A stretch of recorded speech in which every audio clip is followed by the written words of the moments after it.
Good morning po. Good evening po mga kababayan, ma'am sir. This is Jam, the Filipino channel. Ang inyong pong lingkod. So today is November 26 ay 2025. Tayo ngayon ay pupunta dyan sa may UP Alumni Engineering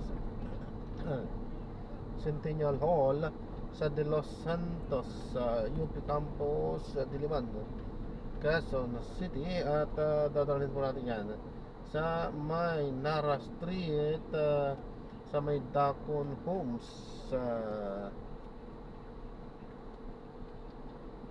San Isidro, Cainta, Rizal. Oh, ayun pala ito.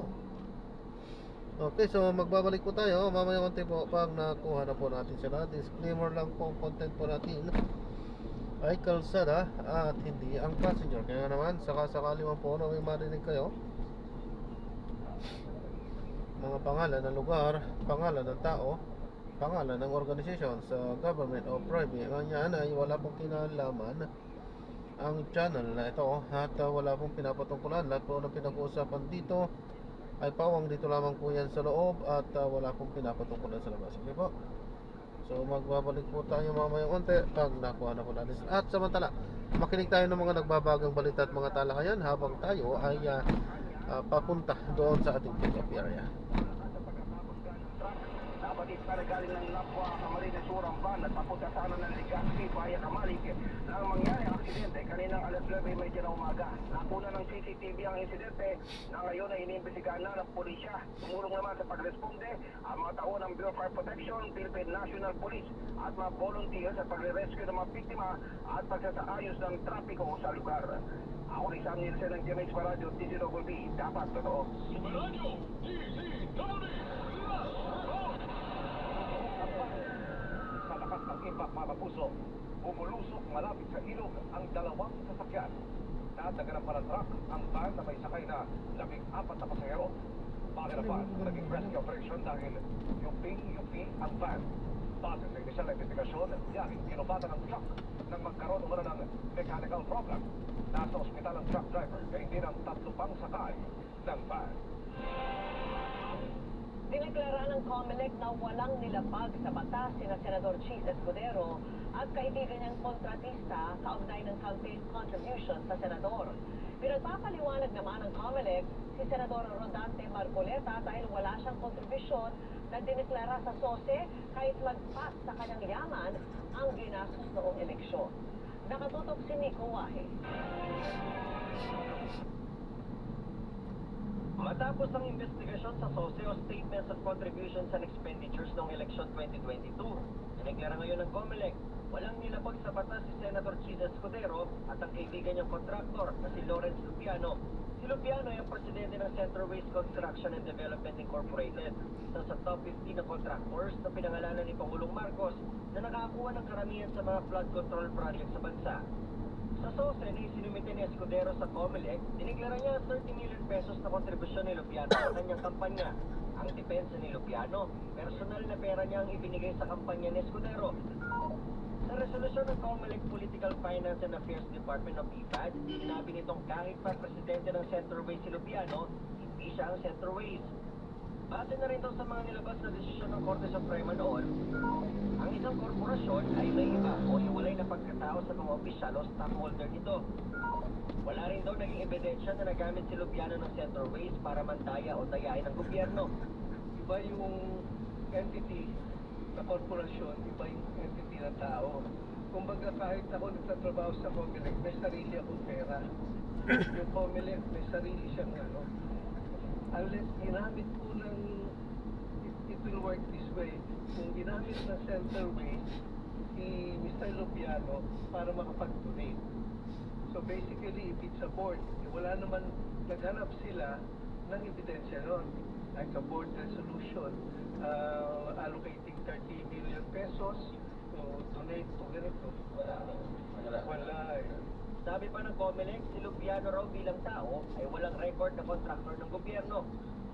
Ang nag-contribute po as declared by Senator Escudero ay Mr. Lupiano.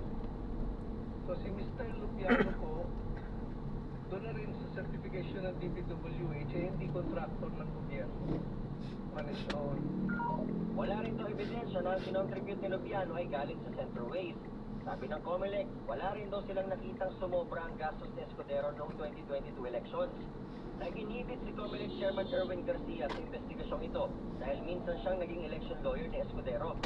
Sa kabila ng pag-clear ng PIPAD, may nakabinbin pang kaso kay Escudero na isinampa ng mga grupo ng abogado at ilang individual nito lang buwan. Iba pa raw ang investigasyon na ito base sa magiging ebidensya. Ayon naman kay Escudero, pinagtibay ng desisyon ng COMELEC ang matagal na raw nilang ginagawa na mahalagang transparency, honesty at pagsunod sa alituntunin. Mananaig daw ang katotohanan kapag tama ang proseso. Naglabas naman ng show cause order ang COMELEC kay Senator Rodante Marcoleta. Kaugnay ito ng pagdedeklara niya sa kanyang sose na zero ang kanyang natanggap na campaign contributions, samantalang mahigit 112 million pesos ang kanyang expenditures. Sinabi noon ni Marcoleta sa isang panayam na ito'y dahil humiling ng privacy ang kanyang mga campaign donors. Kinukumpara rin ng COMELEC ang mga nagastos ni Marcoleta noong eleksyon sa kanyang salin nitong Hunyo na nasa halos 52 million pesos. Nagsabi na si COMELEC Chairman Garcia na mag-iinhibit siya sa deliberasyon kay Marcoleta dahil nagkaroon daw sila ng professional relationship noon ng senador. Para sa GMA Integrated News, Iguahe, Natututo, 24 oras. Lusot na sa plenaryo ng Senado ang budget ng Office of the President na naaprubahan ng wala pang 5 minuto. Umaabot ng 27.3 billion pesos ang panukalang pondo ng Opisina ng Pangulo para sa susunod na taon. Malaking bahagi mo nito ay gagamitin sa pag-host ng Pilipinas sa 2026 ASEAN Summit. Mahigit 850 million naman ang naaprubahan proposed budget ng Presidential Management Staff. Nagposyon si Senator Jinggoy Estrada na i-terminate ang interpelasyon bilang pagpapakita ng institutional courtesy sa equity. Natalakay naman ang issue sa Pagkarasas de Cebu sa pagdinig sa panukalang pondo ng Department of Human Settlements and Urban Development na 6.4 billion pesos. Ayon sa sponsor nito si Senator Win Gatchalian, pwede pang magbenta ng mga unit ng Monterasas dahil epektibo pa rin ang Certificate of Registration na in-issue ng Kakamara. Sa huli, sundin ang pondo ng DASUD. Ito para sa second reading. Pinaalalahanan ng hepe ng Armed Forces of the Philippines ang mga tauhan nito sa gitna ng mga usap-usapang may gustong magpabagsak ng gobyerno. Sa insurgency exercises, sinabi ni AFP Chief Romeo Browner Jr. na dapat mas magkaisa at maging matatag ang mga uniformed service alang-alang sa seguridad at kaayusan ng bansa. Matatandang sinabi ni Senador Ping Lacson na may tinanggihan siyang alok na sumali sa isang binubuan niyang civilian military junta. Wala naman daw nakikita ang AFP na palatandaang may mag-aaklas at hindi rin daw sila lalahok kung magkaroon man. Parehong tutol din sa junta ang grupo ng mga retiradong sundalo at grupo ng dating military officials.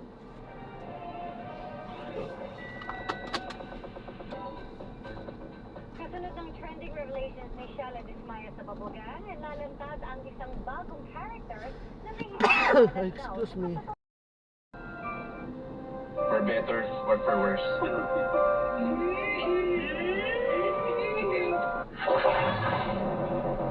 Pero this Sunday, may isa pang personalidad na kaharap. Ang katotohanan. Hindi pa nga pinapangalanan, pero agad na yan nagpa-excite sa viewers at long-time fans ng show. Looks familiar mula sa ayos hanggang sa pananamit.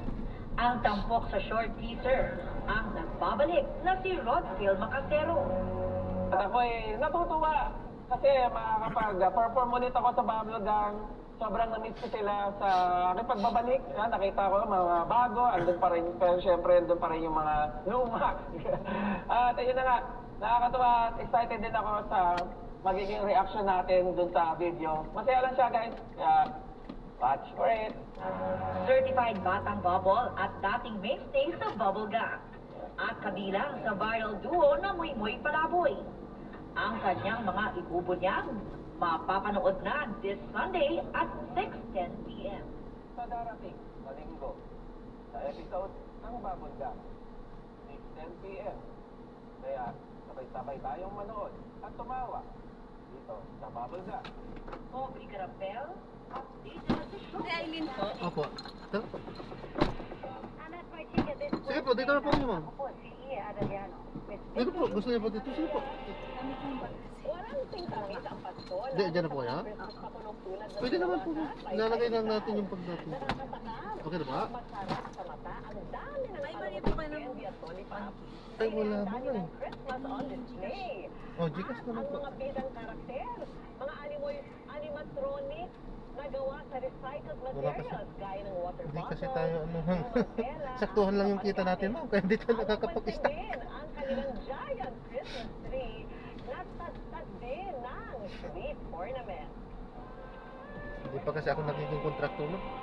Yan ang mga balita ngayong Miyerkules, 29 na araw na lang at Pasko na. Ako po si Vicky Morales. Ma'am, magpapaalam ako. Ito yung pinaka-dashcam po natin. Ano? Mas malawak na paglilingkod Yan. sabay. Dashcam po natin. Nagre-record po yan. At upload po sa aking YouTube channel po. Okay lang po ba, ma'am?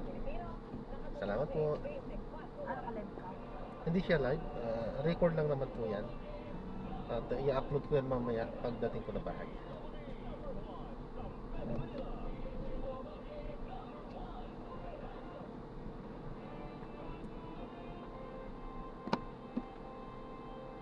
Malabo yata.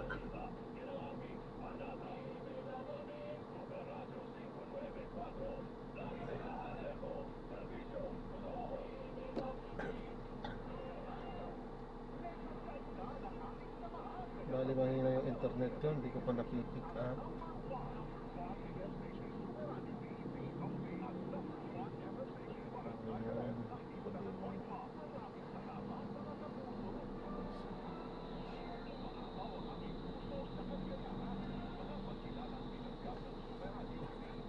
Ayan.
nakikipagdegosasyon sa kriminal. Abay tiniyak din ho ng Pangulo na makakansila ang pasaporte ni Go na ani ay hindi na makatataka sa hostisya. Itinanggi naman doon ang abogado ni Go, si Atty. Roy Rondain, na tinanggal niyang i-blackmail ang gobyerno. Samantala din na naman sa Quezon City Jail ang ikasyam sa labinaan na akusado sa maanumayang flood control project sa Oriental Mindoro. Naharap na kaso malversation, reconciliation at paglabas sa underground at corruption act. Ang akusado na si DPWH 4D Planning and Design Division OYD Engineer Monresis Tamayo na inaresto ng mga otoridad dahil sa paglabas sa NAIA Terminal 3 kahapon na mula sa United Arab Emirates. Tiniyag naman ng CIDG na dumaan sa due process ang pag-aresto kay Tamayo. Sorry partner, hindi ko pa tayo babali. Okay. Ako lang naman to. Binuksan ko lang yung electric. Sino ba naman ako? Mainit pala yung ilaw kapag tagal na rito, no? Anyway, partner, ayun na nga, dinala na sa Quezon City Jail, ano? Yung ikasyam sa labing-anim. So, ilan na lang ang kulang partner? Tatali ka na naman. Minus sa 9. Minus 9. I'm so grateful sa math. Ano pa nga lang yung partner? Hindi ba yung lahat ng sampot eh? Yan nga, ito ba itong first batch pa nga lang sa Quezon po siya partner. At meron sa mga big decisions na nasabi na talagang ma-arrest sila sa panahon partner. Yun ay late to work before Christmas. So, 28 na lang ang meron nila Ang unang presyo rin ang Pangulo. Hindi siya talaga sinipressure partner, pero lahat tayo ay nasa pressure talaga. Okay. Sa ibang balita naman, iaapela ng kampo ni dismiss Pambantarlac Mayor Alice Go ang hatod ng korte na guilty sa kasong qualified human trafficking kaugnay ng operasyon ng iligal na pogo. Sinintensahan ng korte si Go at 7 iba pa ng habang buhay na pagkakabilanggo at pinagbumulta ng 2 milyong piso bukod pa sa bayad danyo sa mga biktima. Abay samantala, sinabi rin ng legal counsel ni Go na si Atty. Nicole Amilia na inaasahang maglalabas ng resolusyon ngayong linggo ang korte sa Pasig kaugnay ng kanilang hirit na manatili ang dating alkalde sa Pasig City Jail sa halip na ilipat sa Correctional Institute for Women sa Mandaluyong City. Kaya sabi ng partner, kaya nila pinapag-delay ang pag-ilipat sa CI. Ay, bakit? For security purposes. Hindi ba kaya ng Pasig yan? Hindi ba kaya ng... Hindi tayo partner, pero... Tama ka ba, partner? Ang Pasig City Jail ay under BGSP. Tapos ang correctional under DUCOR. Bakit? Sabi, yun yung pinapaliwanag niya na security purposes, security reason, bakit ayaw lumipad sa CIW. Pero why? Sa ibang balita, partner, go ahead. Ito na naman. Sinabahan naman ng reklamong administratibo ang 8 pulis sa Botas dahil sa nasabing pag-torture sa 2 na-arrestong suspect shooting incident. Ayon kay PNP Public Information Office Chief Police Brigadier General Randolph Suanyo, mismong abogado ng mga biktima ang nagsampa ng reklamo sa PNP Internal Affairs Service laban sa 4 na staff sergeant, 1 master sergeant, 1 corporal at 2 patrolman dahil sa umunay pagpapahirap. Kabilang sa isinampang reklamo ang grave misconduct, serious irregularity in the performance of duty, conduct unbecoming of a police officer at paglabag sa Anti-Torture Act. Huwag mo may bibitiw dito ha, may makakausap tayo ha. Para marinig natin partner Yung side ng PNP, particular po dyan sa Napotan. Nasamsam naman po ang mahigit 800,000 pisong halaga ng kus o high-grade marijuana sa Port of Clark sa Pampanga. Galing po sa Hong Kong, ang mahigit 500 gramo ng kontrabandong isinilid sa mga staff toy at inineklarang kitchen, naharang po ang parcel matapos makitaan ng kahina-hinalang imahe sa X-ray inspection project. Inaalam na ang consignee ng kontrabandong nakatakdang ipadala sa Binyan City sa Laguna. Samantala sa ibang balita naman, pinag-aaralan ng Department of Agriculture ang pagpapataw ng maximum suggested retail price sa sibuyas na 120 pesos kada kilo. Ito ay matapos umabot sa 280 pesos per kilo ang lokal na pulang sibuyas sa ilang palengke na mas mababa kumpara sa imported na nagkakahalaga ng 240 pesos kada kilo. Samantala, pinagpapaliwanag naman ng kagawaran ang mga importer ng pulang sibuyas kaugnay ng mataas na presyo nito sa merkado. Sa pahayag, iginiit ng Department of Agriculture na nagbigay ito ng sanitary at phytosanitary import clearance para naman sa higit 69,000 metriko tonelada ng pulang sibuyas. Pero nadiskubreng halos 13,000 metriko tonelada pa lang ang naipasok ng mga importer sa visa ng import ng clearance. Binigyan naman ng hanggang January 15 sa susunod na taon ang mga importer para gamitin ng import clearance para matiyak na walang hoarding na makaka-apekto sa presyo at supply sa mga pamilihan. Jessica Maras at Marlene Padilla Rosal. Report!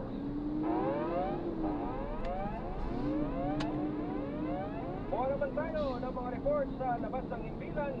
May kaso laban sa 16 na kontratistang sangkot sa mga maanumalyang flood control projects. Iniurong ng Construction Industry Authority of the Philippines para maiwasan ang duplikasyon ng investigasyon ayon sa DTI. Ang detalye po sa napakasipag na si Kuyang Robert Mano. Robert!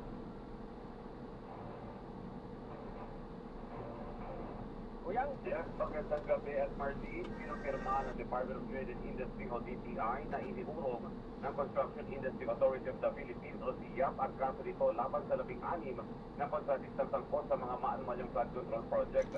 Sinabi ni Senator Amy Marcos na nagdedepensa sa budget ng DTI. Sinabi ng Department of Trade and Industry na iniiwasan ng DIAP ang duplikasyon ng investigasyon dahil mayroon ng pagsisiyasat ang Philippine Contractors Accreditation Board o PICABA. Anya, ang PICABA makakapagputos ng suspension o revocation ng lisensya ng kontraktor at ito nagpakansela sa contractor licenses ng siyam na construction company sa mga diskaya. Hindi operational sa ngayon ang PICAB dahil nagbitiw ang lahat ng board members sa gitna ng flood control scandal at 2 posisyon pa lamang ang napupunan. Samantala, may commitment naman umano ang DIAP na maglalabas ng desisyon sa susunod na linggo ukol naman sa Wawaw Filters and Seeds Construction na sangkot sa Gold Flood Control Project sa Bulacan. Sinabi naman ni Senate President Vicente Soto III na dapat ituloy ang investigasyon sa mga dating opisyal ng PICAB kahit pa nagbigil na sila sa pwesto. Yan ang balitang kumpirmado sigurado. Ito ang Radyo Patrol, Robert Mano, DZMM. Maraming salamat, Kuyang Robert Mano. Samantala, driver naman ng van sa Alabang na namaril ng enforcer sa gitna ng armas sa anti-colorum operation naharap sa kasong frustrated homicide. Narito ang balitang kumpirmado sigurado mula sa Quezon City. Radyo Patrol, Kelly Cordero. Kelly! Marlene Jeff nahaharap sa kasong frustrated homicide ang driver ng van matapos mauwi sa enkwentro ang anti-colorum operation ng MMDA sa atak sa Anthony Barangay Ayala, Alabang, pa ICNCRPO, CIO, Spokesperson Police Major Hazel Atilo. Kasalukuyang nasa ospital ang nagkakabiktima ngayon. Sa initial report, Lunes ng umaga kanina, nagsigawa ng operasyon sina MMDA enforcer Mark Anthony Diopompo, 36 years old, at kanyang mga kasamahan na maharang nila ang isang hinihinalang colorum na puting van habang dumadaan ito sa Philippines exit. Nakiusap umano ang driver na ibaba lamang ang senior citizen niyang mga pasahero dahil umano ang dalawa. Sumakay naman sa sasakyan ng enforcer habang tinatabi ng driver ang van. Pero nang makababa ang mga senior citizen na pasahero ay doon na pumunod umano ng balik ng driver. Ayon kay Major Atilo, nagsasagutan pa ang driver at enforcer sa loob ng sasakyan at nagpambuno ang dalawa kaya pareho silang tinamaan ng bala sa isa. Agad rumisponde ang tauhan ng Ayala Police Substation sa pinangyarihan ng krimen. Nakumpiska nito sa kamisang kalibre 45 baril. At yan ang balitang kumpirmado. Sigurado, ito ang Radyo Patrol. Kelly Cordero, DZMM. Thank you, Radyo Patrol, Kelly Cordero! Sa ibang balita, mga simbahan sa Maynila, pinailawan ng kulay pula bilang pakiisa sa paggunita ng tinaguriang Red Wednesday. Ang detalye mula kay Radyo Patrol, Bertizon Berg. Jeff Martin, dumayo pa si Nanay Maria kasama ang mga kaibigan nito sa Minor Basilica and National Shrine of Jesus Nazareno o Quiapo Church para magsimba ba ngayong Red Wednesday o ang araw ng paggunita ng simbahang Katolika sa mga Kristiyanong pinaghihirapan at pinag-uusig sa buong mundo dahil sa kanilang pananampalataya. Nakasuot rin ang kulay pula si Nanay Maria para ipakita ang kanilang pakikisa sa mga Katoliko. Ayon sa kanya, nagsimba sila ngayong araw para ipanalangin ang mga pinag-uusig na Kristiyano. Dahil malaya tayo, hindi para sa ibang bansa. Nagtakot na takot ang mga tao ganun, lalo na yung mga Katoliko. Dahil pag nalaman na Katoliko ka, ipapapatay ka.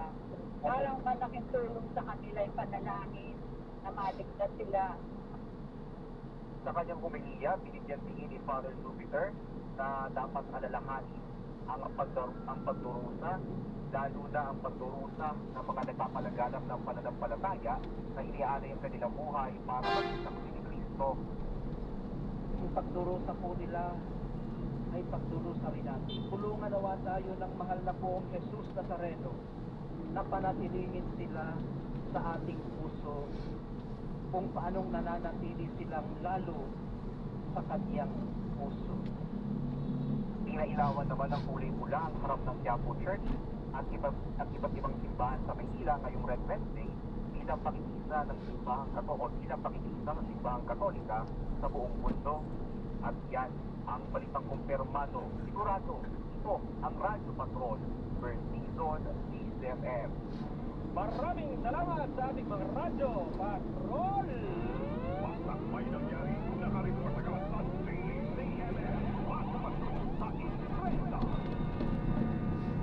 Abay partner, yung mga reports ng ating radyo patrol, abay napakinggan din ni B-Boy Asturias, abay ni Christian, ni Tess, at ni Colonel Dexter Bersola. Kasama nila partner si Leo Madrid, ha? Sila'y nandyan sa Pampanga, nanonood sa atin. Ang laki ang laki ng TV. Hello sa inyo po. Boss B-Boy Asturias, si Christian, si Tess, si Colonel Dexter Bersola, at si Boss Leo Madrid. Evening po sa inyo, ha? Tama po kayo sa amin, hanggang alas 9 po kami. Diba? Anyway, partner, balik tayo doon sa... Basahin ko lang ng kaunti yung sa nabotas. Ay, nako. Ito ang sinabi ng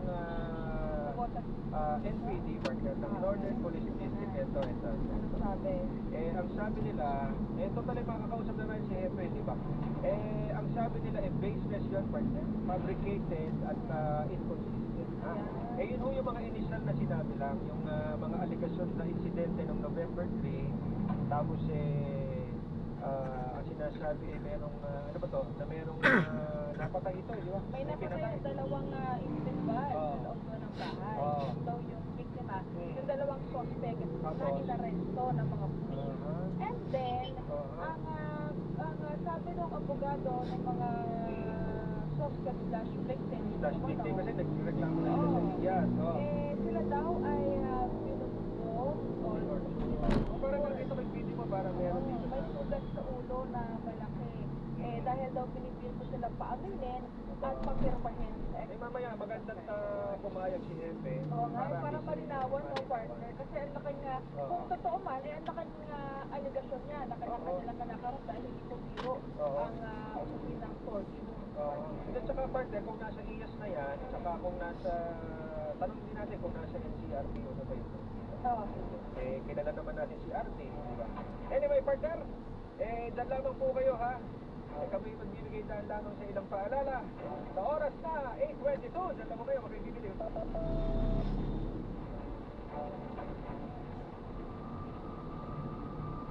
Spot Report sa DZMM.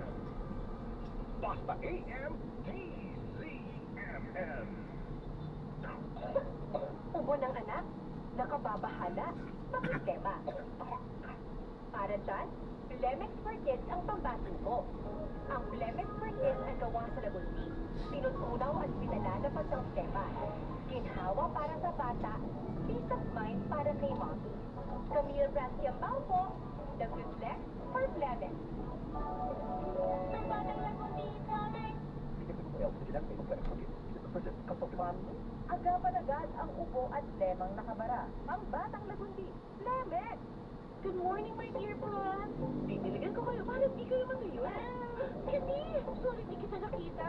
Nasaan ka sa tuloy? Good eyesight makes perfect moments. For expert eye care, state-of-the-art facilities, affordable eyewear. Go to EO. EO, love your eyes. Siyang na maganda ang morning mo tuwing Lunes hanggang Biyernes. Bunga ng maininit na mga balita hatid ng Radyo Patrol Balita alas 4. Kasama sina Robert Mano at Steve Brad. Iikot naman sa buong bansa si Johnson Manabat para maghatid ng mga napapanahon at rumaratsyadang mga ulat sa Ronda Pasada alas 5 ng madaling araw. Makipag-fan-kulitan at balitaan. Kasama si Alvin El Chico alas 6 ng umaga. Nasasamahan pa ni Doris Vigornia ng alas 7:30 ng umaga. Sa Gising Pilipinas. Pakinggan ang mga napapanahong ulat ng Radyo Patrol Balita alas 7. Kasama sina Alvin El Chico at Doris Vigornia. Makipagbalitaktakan sa fresh na tandem ng bayan. Robert Mano at Doris Vigornia alas 8 ng umaga. Tatapatin naman ng witty tandem nila Peter Musni at Rica Lazo ang mga i-issue ng bayan sa Balita Patan alas 9 ng umaga.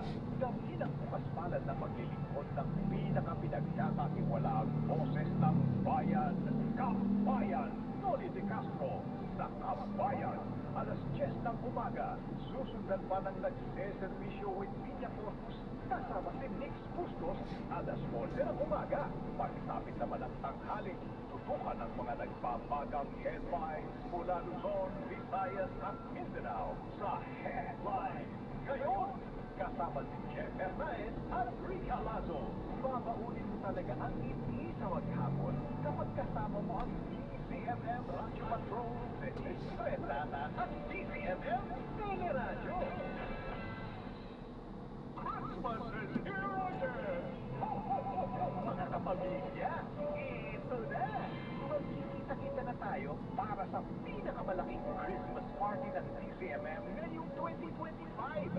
Sa December 5, Viernes, pumunta sa Ayala Mall, Feliz, Marcos Highway, Barangay Amang Rodriguez, Pasig City para sa DCMM Servisyo Kapamilya. Pwede nang pumasok simula alas 11 ng umaga at pagpatak ng alas 5 ng hapon, makikibanding na ang ating mga DCMM anchor at reporter. Sumali sa interactive games at makakatanggap ng mga regalo mula sa DCMM Radyo Patrol sa Istreta at DCMM Teleradyo. Meron tayong payong legal, aula seating, gupit, masahe at mga booth kasama ang ating partner brands. Attend ka na ng pamaskong handog natin, kapamilya! Energy,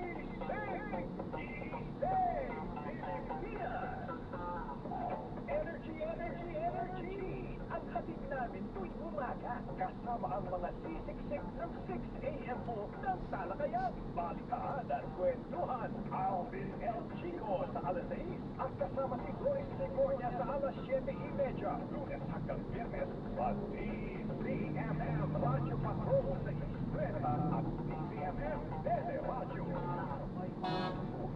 May paglilingkod, may kakamika sa bawat laban ng buhay. Ang DCMM Public Service Team, aktibong naghahatid ng serbisyong sigurado araw-araw. Tita Winnie Cordero at Doc Dennis, Attorney Noel Beltrado at Liza Aquino at John Ami Perez. Lunes hanggang Biyernes mula alauna hanggang alas 4 ng hapon sa DCMM Radio Patrol sa Istreta at DCMM Teleradyo. Hanap mo ba'y kwentuhan online? Yung makikiligin ka, nakamamuhan at tumawa. Tara na sa Kwento Nights. Kwento Nights. Kwento Nights. Lunes hanggang Biyernes, alas 10 ng gabi sa DCMM Radio Patrol sa Istreta at DCMM Teleradyo. Dito, walang kwentong mananatiling sikreto. Ngayong gabi sa Kwento Nights. Okay lang, ako bilang lahat. Nagpakapagod po kami para makatulong. Para hindi lahat ikaw ang pasan ng pasan. Pero bakit parang ikaw pa rin ang laging sumusuporta para sa amin? with hindsight at TCMM. For now, but forever na ba? Paano mo nga ba malalaman kung sino ang para sa'yo? Tulungan ka ni Coach B, Vanessa Antonio sa Love Connect. Lunes hanggang Biyernes, alas 10:30 ng gabi sa TCMM Radio Patrol sa Istreta at TCMM Teleradyo. Love Connect. Basta AM TCMM. Alamin, siyasatin at hanapin ang katotohanan sa likod ng mga krimen. Kasama sina Jeff Camaras at Marlene Padietro sa Spotbox Report. Yan po, diba? Siguradong mas malinaw, report sa oras na 8:20. Being aware, no, na merong ganong problema at malaman kung ano ang pwedeng gawin, no? Although hindi naman ganun hindi dapat ganun kapraning, no? At katulad ng sinabi natin at discuss natin this the past hour, no? May mga simpleng bagay lang naman, no? Like do not smoke, go sa smoke with smoking, no? And do the only thing that naman that those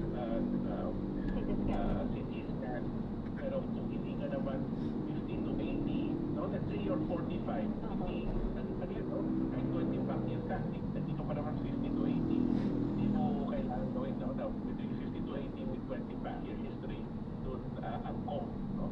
At kung nalaman na meron tayong cancer, lung cancer, meron na bang treatment, no? So, kailangan puntahan ang isang doktor, no? Para pag-usapan anong mga options at anong pwedeng gawin.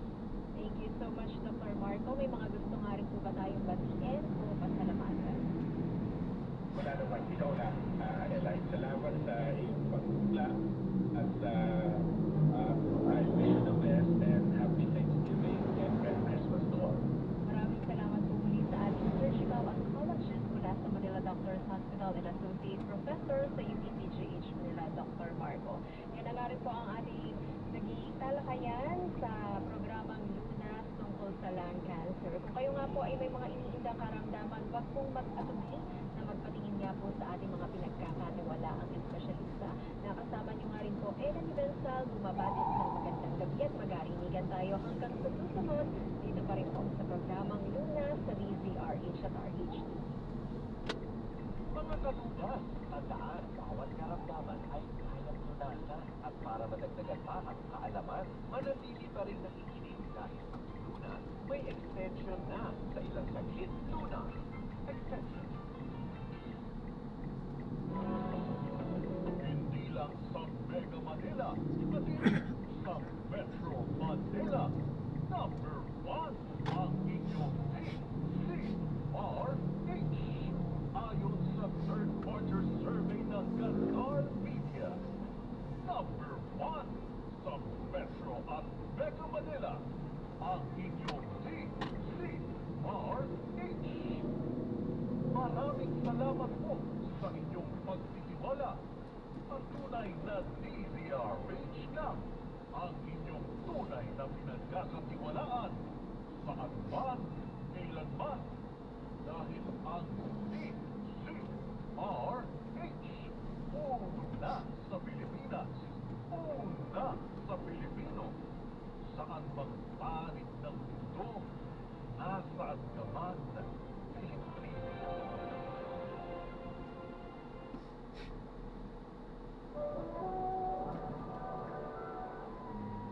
Kauna-unahan sa Pilipinas. Manila Broadcasting Company. DZRH, a proud member of NBC Media Group.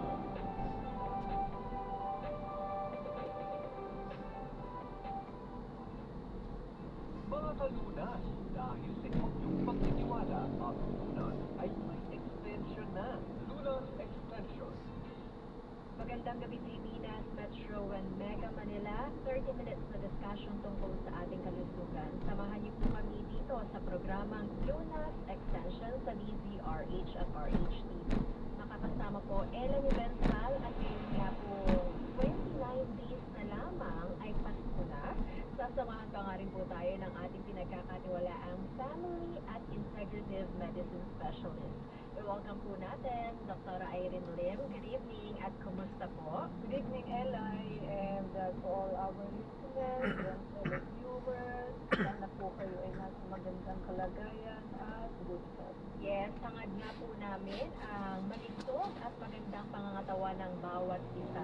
Kaya naman ngayon, Doc, patuloy pa rin po tayo na magbibigay ng dagdag na impormasyon kung paano nga po ba makakaiwas sa iba't ibang karamdaman. At ang topic natin ay early signs of sepsis. Pero bago yan, Doc, alamin po muna natin, ano nga po ba itong sepsis? Madalas nating naririnig na kapag tinamaan ng sepsis yung isang pasyente, parang maisip. Inquest proceeding, kaya may kaso ito na double murder yung number one suspect natin. Ano mo pa iwatis ninyo? Kung anong naisisip nyo, Colonel? Bakit po ginawa ito? Bakit biglang nag-file ng admin case sa IAS? Ano sa tingin nyo ang motibo? Ika nga. Ito ang mga allegation na magiging diversionary attempt nila that amount to the form of harassment and unfairly maligning itong pulis sa mga personnel natin para ma-obstruct yung pagtrabaho ng ating kapulisan in the performance of their duty. Parang din-discourage nila kasi maganda na yung takbo ng kaso eh. So parang pinapabaliktad nila na in-order namin where in fact may video kami na kuha while having his presidential confession. I-presented po natin yan. May presensya ko ng lawyer niya nung siya ay nag-exercise. Yung lawyer niya kasi na kinuha namin during that time, wala pa yan si Attorney Andeta. Nagtaka rin kami kasi November 9 pa yan namin nahuli. November 11 na. Nagtaka kami bakit ngayon lang siya nagsabi niya. Bakit ngayon niya sinasabi? In fact, yung resolution, nung September 11 pa lumabas, itong inquest resolution. Ay, Colonel, si partner Marlene, siya kasi yung nag-present sa Kramis, siyempre siya kumbaga first hand narinig mo, partner, hindi ba? Yung mga sinabi ng abogado, tama ba? Ito, may kasama mo si partner Marlene. Colonel, yes, opo, napansin po ninyo kanina na meron kayong hawak na medical records po nitong dalawang suspect. Nung sumalang sila sa gagawang sa gawa ng extradition confession, tama po ba? Yes po, may medical certificate po tayo. Hawak niyan na wala silang external o internal injury during that time. Actually, yung lang po yung isa lang po, yung si Michael, yung Isman, yung may yung una. Kasi pinumpong niya lang yan, yung kasama niya na isa na siya yung nag-act as driver. So nakuha namin yan, follow-up operation yung isa kasama niya. Kailan po yung extradition confession? Nangyari ito nung November 9. That's almost more than a week na nangyari ito. Yung abogado po sa dalawang suspect. May hawak po na dyaryo doon sa video na November 20 po yung date sa dyaryo. At doon po sa video, pinapakita na may malaking sugat po mulo yung isa sa mga suspect. Na-verify niyo na po ito? Yun nga po, yung sugat na yon, siyempre, alam mo naman yung sa loob ng kulungan, hindi rin natin alam, minsan may mga nagkakauntugan, siyempre, nagsisidaan. So, hindi namin control na yung sa loob na yan, kung saan man yung nakuha yung sugat na yan. But, of course, yun yung nagiging, reason na pinapakita. Pero we're in fact, yung medical certificate na hawak namin before the extrajudicial is wala siyang mga internal o internal injury. Ikaw ba rin po na abogado, Colonel, na inilabag daw po mula sa District Suspect? Dinala sa opisina ng intelligence unit po ata ng nabuwatan station. At doon po ginawa yung pag-research. Your thoughts po about this? Again, these are big events. Kasi nga, may abogado siya na binigay namin eh. Siya din yung namiri. At the same time, yung video mismo na makakapagpatunay, tapos dinala pa sa tapaw, tinanong sa pinilit ka ba, inulit-ulit. Again, dumaan ulit sa prosecutor, tinanong sa ulit. Wala ganong basihan. Those are all baseless and fabricated. Siguro nakikita namin dito kasi may natutumbok na kami na yung mastermind sa killing ng pagpatay. So ito yung nakikita namin na gano'n sa abogado para matutumbok na kasi namin eh. Ongoing pa kasi ito ang kaso na ito may hearing pa actually kami this coming December 1. Kaya nagsaka kami itong abogado na ito, nagbigay na kaagad ng statement while ongoing pa nga yung court proceeding saka may resolution na ito eh. Yung isa sa mga suspect namin na double murder case. Basta Colonel lang hawak ninyong mga pieces of evidence ay kumbaga solido airtight dito sa suspect na ito na siya ang gunman talaga. Tama ho ba? Tama po, kasi hindi naman papayag yung prosecutor's office kung malabnaw yung aming mga hawak na mga pieces of evidence saka yung mga witness ng aming mga testimony. Pag update nyo kami, Colonel, saka yung video, baka pwede nyo ma-share sa atin. Yes po, pwede po kami magbigay. Actually, invite namin yung si Kenya tayong kanina nag-coordinate namin.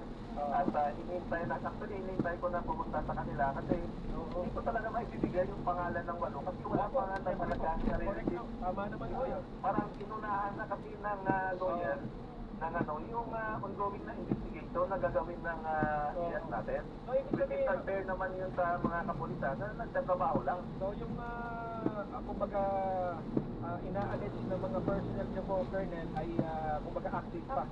Wala, hindi po sila nasususpindi, preventive, mga gano'n, no? Wala pa ho, ano? Kasi wala pa nga order from higher office. Tama ho ba? Yes po, kasi nga, ongoing pa nga yung follow-up line ko, hindi pala natatatapos doon sa killer lang eh, pati yung mastermind. And kung ano yung sinabi niya, ano naman ang alam namin doon sa mga papagiting niya. Pero yung mga dalawang bilanggo po, sir, nasaan po sila ngayon?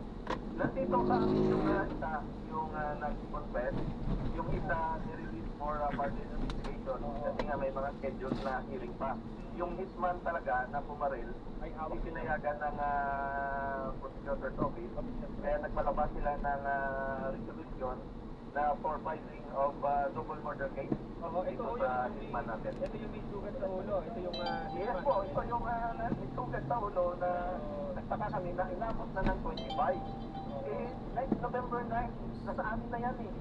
Na nahuli na yan na nag-convention. Bakit hindi during that time na nagsabi sila nung naman yung abogado, isa na nagpa-press release niya na kung totoo man yun na binugbog namin. Parang ngayon, parang inuunahan niya yung investigation ng ating internal affairs service.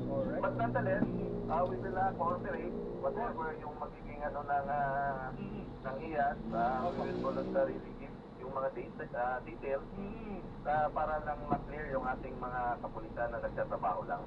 Maraming salamat po sa inyong oras, Police Colonel Renante Vinuela, at nalinawan ho yung aming mga listeners. Lalo na ho si partner Manlin na talaga nag-comment. Salamat po, Colonel. I-update niyo kami sa progress po nito. Yes po, at maraming salamat din sa opportunity na nakapag-explain kami sa part ng ating mga kapulisan. Again, magandang gabi po sa ating lahat. TTCMF numero 1 sa aksyon. Kita mo, partner, ang diskarte ng NCRC, di ba? Kailangan malinawan pa kayo. Kaya nga, oo.